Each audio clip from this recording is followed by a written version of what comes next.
देखिए, सबसे पहले मैं कहना चाहूँगा कि अमेरिका और इजराइल ने जो ईरान के ऊपर अनएक्सपेक्टेड हमला किया है वो गलत था। खामनेई की मौत सिया लोगों के लिए बहुत बड़ा दुख का कारण है और भारत में भी तमाम सिया लोग हैं जो उनको अपना धर्मगुरु मानते थे और उनकी मौत पे दुख प्रकट कर रहे हैं। दुख प्रकट करना भी चाहिए, लेकिन दुख प्रकट करने का तरीका सही होना चाहिए। ऐसा नहीं है कि जिससे भारत का कोई लेना देना नहीं है उसके दुख प्रकट करने के लिए यहाँ के संसाधनों के साथ आप तोड़फोड़ करें, यहाँ की सड़कों पर उतरे और यहाँ का यातायात प्रभावित करे, यहाँ का दिनचर्या प्रभावित करे, यहाँ की अर्थव्यवस्था को प्रभावित करे। जिन तमाम लोगों को सिया धर्मगुरु खामनेई से कोई भी सहानुभूति है और जो प्रदर्शन करना चाहते हैं तो प्रदर्शन सिर्फ सड़कों पर आकर ना करे, जाकर वहां पर युद्ध में भाग लेकर करे, या तो यहां से अपने पैसे को वहां उन युद्ध में भेजे, उनको फंड करे।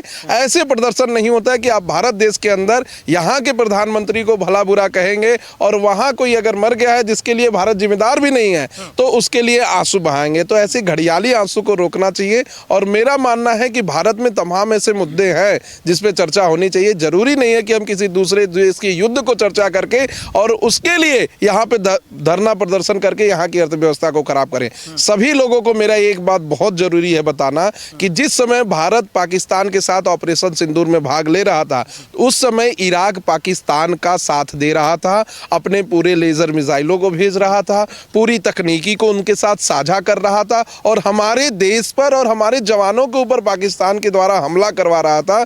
तो क्या अगर इंडिया पाकिस्तान का युद्ध उस समय और बड़ा हो जाता और पाकिस्तान और सिया धर्मगुरु खामनेई एक साथ हो जाते तो जो ये लोग अंदर भारत के अंदर विरोध कर रहे हैं या रो रहे हैं तो क्या ये उनका साथ देते या भारत की तरफ से लड़ते? इन्हें यह समझना चाहिए कि पूरे विश्व में आज भारत एक ऐसा देश है जहां कोई वर्ल्ड वॉर नहीं हो रहा है, कोई वॉर नहीं हो रहा है और यहाँ हिंदू, मुस्लिम, सिख, ईसाई, जैन, बौद्ध सब शांतिपूर्ण तरीके से रह रहे हैं। और जब आप उठाकर विश्व पॉलिटिक्स पर देखेंगे तो साफ देखने को मिलेगा कि पूरा विश्व आज युद्ध के झोंके में चला गया है। पाकिस्तान अफगानिस्तान से लड़ रहा है, सऊदी अरबिया ईरान से लड़ रहा है, जितने भी मिडिल ईस्ट के देश हैं, जॉर्डन हो या जो कुछ भी हो, कुवैत हो, संयुक्त अरब अमीरात हो, सब एक दूसरे से लड़ रहे हैं। और सबसे बड़ी बात यह है कि आज सिया मुस्लिम और सुन्नी मुस्लिम आपस में लड़ रहे हैं और इसका जो इम्पैक्ट है पूरे विश्व पर पड़ रहा है। ऐसा नहीं होना चाहिए। भारत पे क्या इम्पैक्ट पड़ने वाला है अगर हम युद्ध की बात करें कि कई कंट्रियां हैं जो इजराइल के साथ खड़ी हैं, तो भारत का स्टैंड कहाँ देख रहे हैं? देखिए, भारत मुझे लगता है कि अभी तक न्यूट्रल है और आगे भी न्यूट्रल रहेगा। हालांकि भारत की अर्थव्यवस्था पे बहुत बड़ा प्रभाव पड़ रहा है। अभी हमारे एक तेल के टैंकर को भी इसका खामियाजा भुगतना पड़ा है। आज जब सेंसेक्स की शुरुआत हुई है तो 1000 पॉइंट नीचे लुढ़का है सेंसेक्स, तो भारतीय बाजार में बहुत बड़ा असर पड़ेगा क्योंकि तेल हमारा वहीं से आ रहा है और रसिया से और वेनेजुएला से आ रहा है। तो कहीं ना कहीं तेल के ऊपर भारत के सभी नागरिक निर्भर हैं और सबके आवागमन प्रभावित हो सकता है। दूसरा, अर्थव्यवस्था पे इसलिए भी प्रभाव पड़ेगा क्योंकि बहुत ज़्यादा संख्या में हम लोग अर्थव्यवस्था करते हैं और अभी आज सुबह जिस तरीके से फ्रांस ने, इंग्लैंड ने और जर्मनी ने यह कह दिया कि हम युद्ध में आ रहे हैं और ईरान को ध्वस्त कर देंगे, तो उस हिसाब से बहुत बड़े स्तर पर युद्ध होने वाला है। अगर चाइना और रसिया एक तरफ ईरान के साथ आ जाते हैं तो ये थर्ड वर्ल्ड वॉर की तरफ भी घोषित हो सकता है और फिर ये युद्ध 1-2 दिन नहीं, सालों साल चलेगा, 2 साल 3 साल भी चल सकता है। और हम ये पहले देख चुके हैं कि प्रथम विश्व युद्ध, द्वितीय विश्व युद्ध 4-4 साल, 5-5 साल तक चले थे और इसका इम्पैक्ट बहुत लार्ज हुआ था। तो कहीं ना कहीं भारत के ऊपर भी प्रभाव पड़ेगा। मेरा मानना है अगर युद्ध विश्व युद्ध की तरफ बढ़ जाए तो भारत सरकार को थोड़ा सा ध्यान देकर पाकिस्तान ऑक्यूपाइड कश्मीर पर कब्जा कर लेना चाहिए क्योंकि पाकिस्तान अभी उस पूरे हालात में नहीं है उनको सही तरीके से चलाने का। और इस पर एक चीज़ और मैं बताऊं तो अभी अफगानिस्तान ने जिस हिसाब से पाकिस्तान के ऊपर हमला किया है, आज सुबह की न्यूज़ थी कि उनके नूर बेस एयरपोर्ट को भी उड़ा दिया उन्होंने, तो ये उनकी बहुत बड़ी जीत हो रही है अफगानिस्तान की। और इस समय अगर तृतीय विश्व युद्ध में जाए, जर्मनी और चाइना भी अगर युद्ध में आ जाए, कूद जाए, तो उस समय भारत को भी युद्ध कर लेना चाहिए और अपने यहाँ जो पाकिस्तान ऑक्यूपाइड कश्मीर है उसको वापस ले लेना चाहिए। पीओके वापस जी, पूरा ले लेना चाहिए। भारत के तमाम युवा साथ है, अभी सड़कों पर भी दिख रहे, जो खामनेई के लिए खड़े हो सकते हैं वो भारत के लिए तो जरूर खड़े होंगे। और वही मुस्लिम लोग देखिएगा कैसे पाकिस्तान ऑक्यूपाइड कश्मीर को अपने भारत देश में ले लेंगे। देखिए, मैं सबसे बड़ी बात आपके सभी दर्शकों को बता दूं कि जनरल बिपिन रावत ने कहा था कि हम 2.5 फ्रंट पे लगे हैं, 2.5 फ्रंट पे लड़ रहे हैं। एक हम चाइना से लड़ रहे हैं, एक पाकिस्तान से लड़ रहे हैं और आधा अपने देश में बसे हुए गद्दारों से लड़ रहे हैं। और इसी का जीता जागता उदाहरण देखिए, अभी मैं नाम नहीं लूँगा, लेकिन बहुत एक आम आदमी पार्टी के बहुत ही बड़े वरिष्ठ प्रवक्ता भी हैं और MP भी रहे हैं, उन्होंने अपने ट्विटर हैंडल से लिखा है कि किस तरह से खामनेई की मौत पे भारत को रिएक्ट करना चाहिए या नहीं करना चाहिए, तो क्योंकि बहुत दुर्भाग्यपूर्ण है। हमारा उस युद्ध से कुछ लेना देना ही नहीं है। कल मैं एक बयान देख रहा था एक 8 साल के बच्चे का, वो कह रहा है मैं मर जाऊंगा लेकिन खामनेई के लिए लड़ूंगा। आप पढ़ाई कीजिए, आप मिसाइल मैन अब्दुल कलाम की तरह अपने देश को कुछ ऐसा इनहेंसमेंट दीजिए जिससे कि आपका देश आगे जाए। आप क्यों मरना चाहते हैं? क्यों ऐसे व्यक्ति के लिए जान देना चाहते हैं जिससे आपका दूर दूर तक रिश्ता नहीं है और जिसने आपके जब युद्ध हो रहा था पाकिस्तान के साथ तो वो पाकिस्तान के साथ भारत के ऊपर हमला कर रहा था? क्या भारत और पाकिस्तान के युद्ध में मरने वाला मुस्लिम नहीं होगा? क्या भारत और पाकिस्तान के युद्ध में जो सोफिया कुरैशी नामक पायलट थी उनके ऊपर क्षति नहीं पहुंचती? तो ऐसे मामलों में लोगों को समझदारी के साथ सामने निकलना चाहिए कि हमें अपने देश को देखना है, अपने देश के संविधान को लेकर आगे बढ़ना है, न कि किसी ऐसे देश के नेता के लिए हमें आगे बढ़ना है जो हमेशा से हमें डेंट पहुंचाने की कोशिश करता हो, हमेशा से हमें मारने की कोशिश करता हो और अपने सहयोग पाकिस्तान को देता हो। सर आप क्या कहेंगे? बिल्कुल, आपके पहले सभी दर्शकों को नमस्कार। इजराइल जो है वो 1948 में इजराइल बना, ठीक है। उसके बाद से इजराइल के अगले ही दिन, जिस दिन आज़ादी उसको हुई, अगले ही दिन जो है अलग अलग उसके मुल्क जो अरब मुल्क उस पर हमला कर दिया। उसके बाद 1987 में 73 हर बार मुस्लिम कंट्री जो है इजराइल को हमला किया है। उनके लिए एक एग्जिस्टेंशियल क्राइसिस है, मतलब अस्तित्व की लड़ाई है। अगर वो लड़ाई नहीं करेंगे और वो इजराइल अपने आप को सेल्फ डिफेंस नहीं करेगा तो खत्म हो जाएगा। ऑल टाइम हमेशा ही वार की सिचुएशन रहता है। दूसरी बात, जो ईरान कर रहा है वहाँ पर उसने गजा में हमास है, उधर लेबनान की तरफ हिजबुल्ला है, इधर यमन की तरफ हुती है। ईरान हमेशा से ही जो मिडिल ईस्ट में अपने प्रॉक्सी वार की तरफ हमेशा से ही इजराइल को खत्म करने का, उनका जो अभी सुप्रीम लीडर मरा है आयतुल्लाह खामेनी, 1979 से पहले आप ईरान को देखिए कितने मॉडर्न था, सारा चीज़ था। उसके बाद उसने एक इस्लामिक क्रांति करके वहाँ के लोगों को जीना मुश्किल कर दिया था।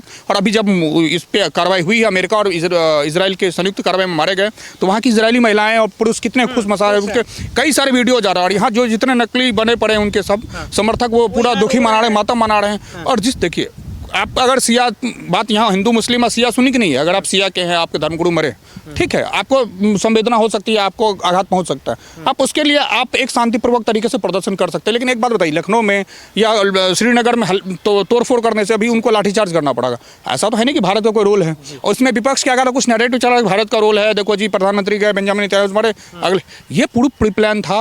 और जब परसों जो 28 फरवरी की सुबह में जब आयतुल्लाह खुमैनी का वो गया है, इनका इन्फॉर्मेशन गया कि वहाँ पे मीटिंग करने वाले हैं, उस मीटिंग में ही ये होना था कि जो अमेरिकी वॉरशिप है, इब्राहिम लिंकन और जितने जेराल्ड होल्ट, सब पे हमला करने वाला था ईरान। लेकिन ईरान के हमला को रोकने के लिए और उसके लिए इससे पहले ही ईरान के अयतुल्लाह खुमैनी और जितने लोग मारे गए उसमें मारे गए। मुझे मानता हूँ कि इजराइल जो अभी कर रहा है, अमेरिका जो कर रहा है, एक्जिस्टेंशियल क्राइसिस को रोकने के लिए कर रहा है, वो ठीक कर रहा है। ईरान को चाहिए कि समय रहते, एक बात बताइए ना, आप ये कहते हो, उनका ये मानना है कि जिस दिन मेरे पास परमाणु बम आ जाए मैं ईरान को, वो इजराइल को धरती से मिटा दूंगा। वो अमेरिका को बड़ा शैतान और इजराइल को छोटा शैतान कहता है। तो मेरा मानना है कि इजराइल जो कार्रवाई कर रहा है वो ठीक कर रहा है। और अभी दूसरी बात, एक और चीज़, अगर आपकी लड़ाई इजराइल अमेरिका से है तो जितने उनके एयरबेस हैं देखिए, वहाँ पे हर जगह, दोहा से लेकर कट्टर, वहाँ बहरीन, सब जगह ईरान कर रहा है चीज़ें। तो मुझे मानता हूँ गलत कर रहा है ईरान। और ईरान इस बार, ईरान का जो रिजीम है वो भी चेंज हो जाएगा। और ईरान के साथ जो ये चीज़ें हो रही है कि मतलब उसका जो परमाणु जो चीज़ें हुई फॉर्दो में और इस्फहान में सारा कुछ, ये इस बार मुझे लगता है कि रीजनल वार थोड़ा एक्सेलरेट करेगा। क्योंकि अभी सुबह सुबह जो उन्होंने जो है बहरीन के उसमें और कुवैत में फ्रांस के बेरे पे, नेवी बेरे पे उन्होंने जो है हमला किया है। उसके बाद इन्होंने अमेरिका के उस पर किया है, वहाँ पे उसके कुवैत में उनके अमेरिका के जेट भी गिराया गया है। तो ईरान भी प्रॉपर उनको कर रहा है रिस्पॉन्ड। लेकिन जिस तरीके से सारे European country, Germany, France, Britain ने भी उनको अपना वो एयर स्पेस स्पेस करें, उनका बेस जो है एयर बेस, उनको यूज़ करने के लिए कह दिया है कि कर सकते हैं आप। तो इस बार ईरान का बचना मुश्किल है और ईरान में रिजीम चेंज होना जरूरी है। क्योंकि अगर आप ईरान तो कह रहा है कि करारा जवाब मिलेगा, इसका भयंकर मतलब तरीके से जवाब देने की बात कर रहे हैं। बिल्कुल, ईरान का है बैलिस्टिक मिसाइल, उनके जो साफिन हैं और सारा चीज़ है, तो ईरान के पास बैलिस्टिक मिसाइल की टेक्निक है, ड्रोन है, कामिराजी ड्रोन है, सारा कुछ है। लेकिन जो ताकत, जो टेक्नोलॉजी के मामले में एडवांसमेंट, टेक्नोलॉजी का एडवांसमेंट इजराइल के पास है, जो अमेरिका के पास है, वो ईरान के पास नहीं। हाँ, ये हो सकता है कि अब ईरान क्या कर रहा है, उनके सॉफ्ट टारगेट खोज रहा है कि यूएई में वो है, तो वहाँ पे अभी बुर्ज खलीफा के बगल में इनकी डेब्रिस गिरी हुई है, यहाँ पे और अलग अलग एयरपोर्ट्स पे, अलग अलग बैरिकेड्स पे, बहरीन पे, कतर में, दोहा में, हर जगह ही जो है ये मार रहा है फ्रस्ट्रेशन में आके। तो ये इनके टारगेट, देखिए जब लड़ाई होती है तो दोनों पक्ष को जो है नुकसान होता है, ऐसा नहीं है। लेकिन जो टेक्नोलॉजी में ईरान के पास एयर डिफेंस नहीं है, ईरान के पास एयरपोर्ट पूरा एयरफोर्स ही नहीं है, पूरा अभी इजरायली एरोप्लेन उनके आसमान में घूम रहे हैं, उनको बमबारी कर रहे हैं। तो चूंकि इजराइल, अगर ईरान देखे तो क्षेत्रफल बहुत बड़ा देश है, तो अभी उनको थोड़ा टाइम लगेगा, मतलब इजराइल को और अमेरिका को संयुक्त रूप से निपटाने। लेकिन हाँ, जैसे ये 3-4 देश और आ रहे हैं, इजराइल, वो जर्मनी आ रहे हैं, इंग्लैंड आ रहे हैं, फ्रांस आ रहे हैं, तो ईरान के लिए और मुश्किलें होंगी। और मुझे लगता है इस बार आतंकवाद का खात्मा होगा और विश्व को एक नया देश मिलेगा। जो 1979 से पहले ईरान था, वो देखिए कितना डेवलप, उससे पहले आप इंटरनेट पे जाएं, सारा सर्च करें, अयतुल्लाह खुमैनी, इस्लामिक क्रांति से पहले ईरान बहुत अच्छा ग्रोथ कर रहा था, राजा साहब पहलवी के टाइम में। अब ईरान कट्टरता की तरफ बढ़ रहा है सारी। अभी देखिए, अभी जो विद्रोह हुआ था, रेजिम चेंज के लिए, उन्होंने 20,000 आदमी को गोली से मरवाया है अयतुल्लाह खुमैनी ने। उसके लिए अगर आप रो रहे हैं तो बहुत गलत कर रहे हैं, और आपको इतना ही हमदर्द है ईरान से। आप बेशक बिना देर के ईरान के लिए निकले, वहाँ पे कुछ आदत, ये लोग कुछ नहीं करेंगे। मैं आपको मीडिया के चैनल के माध्यम से कहूँगा, ये सिर्फ आंसू बहार है, ये सिर्फ मीडिया अटेंशन पाने का ढोंग कर रहे हैं। जितने भी श्रीनगर से लेकर लखनऊ में आपको दिख रहे हैं, ये है। तो बल्कि वहाँ ईरानी महिलाएं जो हैं, देखिए वहाँ अपनी स्वतंत्रता, हिजाब हटाने से पहले भी 2 साल पहले भी आंदोलन चला था, और अभी भी जब मरी है सबसे ज़्यादा खुश लोग ईरान के लोग हैं, क्योंकि उन्होंने देखिए कट्टरता से विकास नहीं होता। विकास के लिए आपको घर, वहाँ पे आप ड्राइविंग नहीं कर सकते, पढ़ नहीं सकते, सारा सरिया चल रहा है। तो सरिया में तो बहुत सारी चीज़, सरिया भी सब कुछ फॉलो करिए ना, रेस्ट्रिक्टेड चीज़ें चल रही हैं। तो मुझे ऐसा लगता है कि ईरान का इस बार बचना मुश्किल है, और ईरान में जो कार्रवाई है वो विधिवत है। इसमें भारत का रोल यही है कि चूँकि भारत का ईरान से भी संबंध ठीक है, इजराइल से भी, भारत न्यूट्रल ही रहे जब तक बाढ़ और एक्सीलरेटेड ना हो। और इस टाइम अब जहाँ तक जो भारतीय जो फंसे हुए हैं उनकी बात, तो अभी वो वहीं रहे, क्योंकि एयर स्पेस पूरा जाम है, कब किसका मिसाइल किधर लगेगा। तो मैं बेहतर हूँ कि जो जहाँ पे है वहीं सेफ रहें तो ज़्यादा ठीक है। मैं चाहूँगा, जो मेरा जो इंटरनेशनल लॉ पे जो मेरा रिसर्च है और सब कुछ है, कि भारत अंत तक इसमें न्यूट्रल ही रहे, क्योंकि हमारा बहुत अच्छा दोस्त है रसिया, और रसिया और चाइना आएंगे एक साथ ईरान की तरफ, और अमेरिका हमेशा से भारत को धोखा देते आया है, तो अमेरिका की तरफ भी हम नहीं जा सकते। तो इसमें न्यूट्रल रहना ही सबसे प्रमुख चीज़ है और सबसे अच्छी चीज़ है। और अगर एक समय के बाद भारत को अगर इस युद्ध में झुकना आना पड़ रहा है, तो भारत अपने इंटरेस्ट को प्रोटेक्ट करते हुए चीज़ों को देखे। जैसे कि अगर भारत के एयर स्पेस को कोई यूज़ कर रहा है बिना भारत की जानकारी के, या फिर एकाक बमबारी भारत के अंदर हो रही है, तो जो देश उसके ऊपर हमला करे उसे एक्ट ऑफ वार मान के भारत को युद्ध में उतर जाना चाहिए। इसमें शांत बैठने से कोई नहीं होगा, और युद्ध का रुकना अभी के स्तर पर कहीं से भी संभव नहीं है, क्योंकि ईरान इस समय सुसाइड बॉम्बर की तरह बन के निकला है। वो कहाँ, कब और कैसा मिसाइल छोड़ रहा है उसे खुद नहीं पता। कहीं भी आप देखेंगे विश्व में, तो सऊदी अरब अमीरात से लेके, जॉर्डन से लेके, बैरूत से लेके, बहरीन से लेके, सब जगह वो बम छोड़ रहे हैं। और इवन फ्रांस के जो एयर स्पेस है उसमें भी जाकर वो बम छोड़ रहे हैं। तो कहीं ना कहीं इस समय वो सुसाइड बॉम्बर की तरफ है। भारत को अपना इंटरेस्ट देखना चाहिए, जहां उनको सही लगे वहीं पे साथ जाना चाहिए, ना कि किसी एलआई के साथ जुड़ना चाहिए। देखिए, युद्ध तो थोड़ा लंबा खींचेगा इस बार, क्योंकि इस बार वर्ल्ड, देखिए जैसे मैं बताया, यूएस के साथ साथ जर्मनी, क्योंकि ये क्या कर रहे हैं, जितने यूरोप के कंट्री, जर्मनी, फ्रांस, सबके बेस हैं वहाँ मिडिल ईस्ट में, सबके बेस पे ही हमला कर रहे हैं। तो सारे देश अब जो है धीरे धीरे इन्वॉल्व हो रही है। ये युद्ध लंबा खींचेगा। भारत सरकार का, मैं चूंकि आप तेल की बात की, भारत सरकार का कहना है कि उनके पास 74 दिन का रिजर्व है। आज जो सेंसेक्स खुला 1000 पॉइंट के नीचे से, निफ्टी का भी नेगेटिव है, सोने और चांदी का दाम बढ़ रहा है। हरमुज के खाड़ी जो है, हरमुज पहुंचा कि ईरान का वहाँ कब्जा है, उस पॉइंट पर उन्होंने कहा अब कोई जहाज नहीं जाएगा उधर से। तो जो पर्शियन गल्फ, इसमें वर्ल्ड के जो है सारे ऑयल और गैस का, नेचुरल गैस का जो आयात है 20 से 25% तक सीधा सीधा उसी जगह से है, पर्शियन गल्फ से और हरमुज गल्फ से। तो वहाँ चीज़ें नुकसान होंगी। लेकिन मुझे लगता है कि ये 15 दिन, महीने भर के अंदर अगर ठीक हो गया, तो अभी गैस के दाम बढ़ेंगे, रीजन सीधी बात है, हमेशा ही बढ़ेंगे और इसका इम्पैक्ट पड़ेगा। लेकिन अगर लॉन्ग टर्म ये चीज़ें, अगर सीधी सी बात है, अगर एक ऑपरेशन चीज़ें ठीक हो जा रही है तो हो जाने देते हैं। तो इस बार जो है चीज़, हमको लगता है कि ईरान वाला मसला इस बार हमेशा के लिए सॉल्व हो जाएगा। वहाँ पे रिजीम चेंज होकर एक डेमोक्रेसी आए, और डेमोक्रेसी के साथ साथ चीज़ें अच्छे तरीके से हो, वहाँ हम सब का विकास हो। मैं ये किसी ईरान के अगेंस्ट नहीं हुए, जो वहाँ के सत्ता थे, जो वहाँ रिजीम था, जो 20,000 लोगों को मरवाया, मैं उसके अगेंस्ट हूँ। और अमेरिका भी वही डेमोक्रेसी वहाँ पे इस्टेब्लिश करना चाह रहा है। तो तेल के दाम थोड़े बढ़ सकते हैं, बढ़ेंगे ही बढ़ेंगे, लेकिन अभी घबराना नहीं है, पैनिक नहीं करना है। हाँ, अब अभी मिडिल ईस्ट की चूँकि सारे फ्लाइट्स कैंसिल हो रहे हैं, चूँकि जो दुबई का और सारा चीज़ का जो है वो सेंटर पॉइंट पॉइंट है, वहाँ से आप यूएस जाते हो, आप अफ्रीका की तरफ जाते तभी आपको मिडिल ईस्ट जाना ही पड़ता है, आप अमेरिका यूरोप की तरफ जाते तभी आपको मिडिल ईस्ट जाना ही पड़ता है। तो वहाँ के लिए अभी यातायात थोड़ा सा है, अभी थोड़ा इंटरनेशनल उड़ान बहुत ज़्यादा डिस्टर्ब हो रही है। 3 से 4 हज़ार ईरानी जो उड़ानें हैं वो रद्द हुई हैं, तो लोगों का आवाजाही अभी थोड़ा दिक्कत हो रहा है, तो कहीं कहीं इस पर इकोनॉमी पर थोड़ा इम्पैक्ट तो पड़ेगा। देखिए, मैं यहाँ पर आपके चैनल के माध्यम से कहना चाहता हूँ कि ये ईरान की हार नहीं हुई है, ये सबसे बड़ी हार है चाइना की। वेनेजुएला जिसको सपोर्ट चाइना कर रहा था, वहाँ के राष्ट्रपति को उठा लिया गया यूएसए द्वारा, चाइना सिर्फ गीदड़ भभकी करते रह गया। आज ईरान को सपोर्ट करने वाला चाइना, जहाँ से उसकी 20 से ज़्यादा % की तेल आयात होते हैं, अभी भी गीदड़ भभकी कर रहा है। अगर चाइना का पॉइंट क्लियर है तो उन्हें आकर ईरान का साथ देना चाहिए, न कि सिर्फ बातें करती रहनी चाहिए। अभी कल मैं देख रहा था कि रसिया से उनके विदेश मंत्री से बातचीत चल रही है कि वो युद्ध में आगे क्या डिसाइड करेंगे, तो आखिर वो कब आएंगे? वो सिर्फ लोगों को उकसाते हैं, अपना बिजनेस पॉइंट देख रहे हैं। और सबसे बड़ी हार चाइना की इसलिए भी है क्योंकि वेनेजुएला से तेल के लिए निर्भर थे, वहां से तेल इनसे हाथ से ले लिया गया। ईरान से तेल से निर्भर थे, ईरान से भी अगर हाथ से चला गया तो फिर चाइना के अंदर बहुत बड़ी इकोनॉमिक क्राइसिस आएगी। और जो विरोध आज ईरान में चल रहा है, वो विरोध आगे चल के चाइना में भी चल सकता है। चाइना में भी विरोध तो हो ही रहा है, चाइना में भी शिनजियांग प्यान जो हमारे विशाल भाई बता रहे हैं वो तो हो ही रहा है।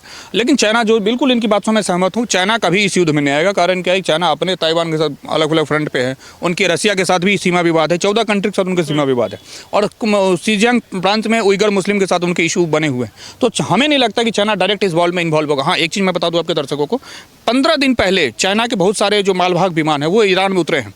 तो ये जाहिर है कि कुछ न कुछ उनके, क्योंकि आशंका थी जब से अमेरिका ने घेरना शुरू किया था ईरान को, तो आशंका थी कि हो गई कुछ न कुछ। तो ईरान, चाइना की तरफ से जो सप्लाई है वो आएगा। आपको बता दूं, जिस दिन मादुरो को भी एक दिन पहले चाइना के एम्बेसडर वहाँ मिल के गए थे, लेकिन उनको अमेरिका ने उठा लिया ना। चाइना डायरेक्ट वॉर में आने से बचेगा। कारण क्या है कि चाइना व्यापारी देश है, मैन्युफैक्चरर और हब है। अगर युद्ध में आएगा तो फुल टाइम उनको भी नुकसान होगा, ये बात वो जानते हैं टेक्निकली, जिसको बनिया वाले माइंड सेट कहेंगे आप। तो उनको पता है कि उनको प्रॉफिट कहाँ पे, लॉस कहाँ है। तो वो लॉन्ग टर्म विवाद से बचेंगे। इसलिए वो देखेंगे जब भी भारत में भी डोकलाम सारा थोड़े थोड़े सीज फायर करके रुक जाते हैं ये लोग। फुल फ्लेज वॉर में चाइना आने से अभी कतराएगा। हाँ, ये जरूर है कि इस समय जो पॉलिटिक्स है उसमें भारत को अपने स्टैंड क्लियर रखने पड़ेंगे, बहुत सोच समझ के फूक के कदम रखने पड़ेंगे, क्योंकि इजराइल भी आपके लिए टेक्नोलॉजिकली उतना ही जरूरी है। अगर ऑयल बेस देखें तो ईरान के लिए, लेकिन मुझे लगता है भारत का रसिया से ऑयल है ही, तो बहुत ज़्यादा अभी स्ट्रेस लेने की जरूरत नहीं है। 10-15 दिन की बात है, जिस हिसाब से चीज़ें चल रही हैं, ये एग्जिस्टेंस की लड़ाई है जो इजराइल की तरफ से लड़ी जा रही है, और उसके और सपोर्ट के यूरोप के देश आ गई हैं। तो मुझे लगता है ये लड़ाई 5 से 7 दिन में खत्म हो जाएगा, अगर फुल फ्लेज हुआ तो। और अगर कुछ और इन बीच में रसिया और चीन आता है तो तब की बात तब देखेंगे। अभी क्या जो सिचुएशन है, चूंकि रसिया यूक्रेन में उलझा हुआ है, चीन ताइवान में उलझा हुआ है, तो ये दोनों देश आने से बचेंगे। ये सिर्फ जो है अपने आके सिर्फ बयान करके, निंदा करके चले जाएंगे। फ्रंट पे ये कुछ नहीं कर सकते, क्योंकि वेनेजुएला को भी अपने आप को हमदर्द दिखा रहे थे, कुछ नहीं कर पाए। आज मदुरो वाशिंगटन के जेल में, न्यूयॉर्क के जेल में है, और वो वहाँ पे क्रिमिनल ट्रायल फेस कर रहा है। चाइना निंदा करते रह गया, वहाँ उठा लिया गया। यूएन की बात रही तो यूएन में अभी कल उसको ईरान की तरफ से बुलाया गया अमेरिका को। यूएन में भी कुछ नहीं होने वाला। कारण क्या है कि यूएन में जो 2 permanent member, 3 permanent member, England, France और रसिया है, चीन है और अमेरिका है। 3 तो अब एक साथ हो गए, अमेरिका, फ्रांस और ब्रिटेन 2 रहे बात, तो रसिया और चीन, तो वीटो तो लगनी है। तो यूएन से भी कुछ होना नहीं है। अभी ये लड़ाई थोड़ी चलेगी, एक्सेलरेट होगी, चीज़ें दोनों तरफ को नुकसान होगा। एडवांसमेंट के तौर पे अगर देखें, टेक्नोलॉजिकल एडवांसमेंट अमेरिका और इजराइल के पास बहुत ज़्यादा है, बहुत ज़्यादा। आपके सोच, हमारे सोच से भी बहुत ज़्यादा, ठीक है। हाँ, ये हो सकता है कि मिसाइल अटैक है, तो अगर 100 मिसाइल ईरान क्या कर रहा है, इकट्ठे छोड़ रहा है मिसाइल 10-100 की खेप में, तो उसमें अगर 40 को 50 को गिरा दे रहा है, 90 गिरा दे रहा है, तब भी 10 मिसाइल धरती पर आ रही है, तो उससे नुकसान तो हो रहा है। मैं इस बात से इनकार नहीं करूँगा, लेकिन चीज़ें रोकी जा सकती हैं। 10-15 दिन का भी देखना पड़ेगा।